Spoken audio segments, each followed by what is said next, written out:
president. I want to bring in Mike Davis, founder and president of the Article 3 Project. Sir, are the 53% of Americans correct? Did Biden receive special treatment? There's no question that President Biden received special treatment in our politicized and weaponized legal system in America. President Trump had his presidential records in the office of former presidents guarded by the Secret Service and funded by Congress, and that is allowed by the Presidential Records Act. Merrick Garland in the Biden Justice Department charged him with espionage. Then Vice President and even Senator Joe Biden had 5 stashes of stolen classified records, moved several times, unguarded for years, accessible by their Chinese agents, almost certainly used by Hunter to secure tens of millions of dollars in foreign bribes and other corruption. And the Biden Justice Department said, we're not going to charge him. They say, essentially, Joe Biden, yeah, he's a criminal, but he's a lovable, demented criminal, so we're not going to charge him. And that's just not going to fly with the American people. Mike, it's stunning to me how the Presidential Records Act didn't end up in either report when it seems to be fairly cut and dry. From your perspective, why did Hur not focus on that at all?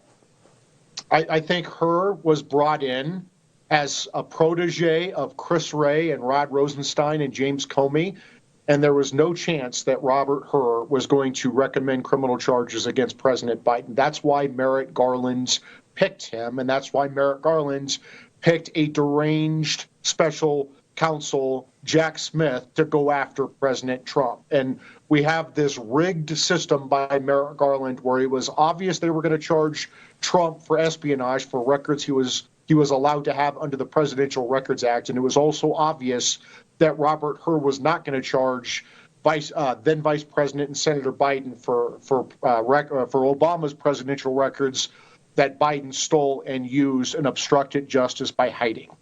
The report also detailed how Biden told his memoir ghostwriter in 2017 in a Virginia rental home that he, quote, just found all the classified stuff downstairs. It was an audio tape, too. Could you imagine if President Trump had done that, Mike? That seems to implicate willfully retaining classified information right then and there.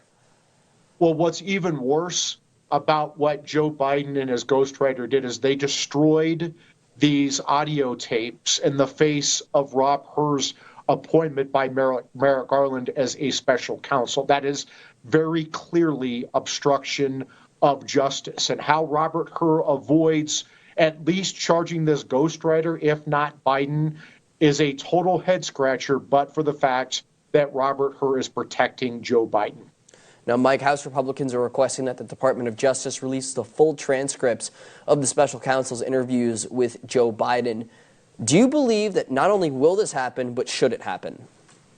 Well, it could happen if House Republicans subpoena these records as part of their impeachment probe of Joe Biden, because Joe Biden is obviously corrupt.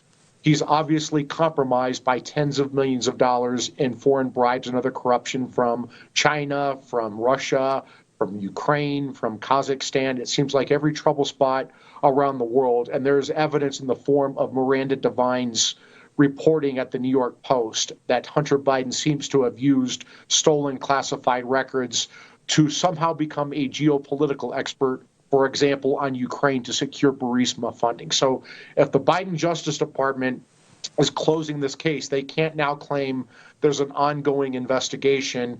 And if there's an impeachment inquiry, they can't claim executive privilege. So they should subpoena these records immediately as part of their impeachment probe. Mike Davis, founder and president of the Article 3 Project. Sir, we appreciate you joining us on One American News, as always.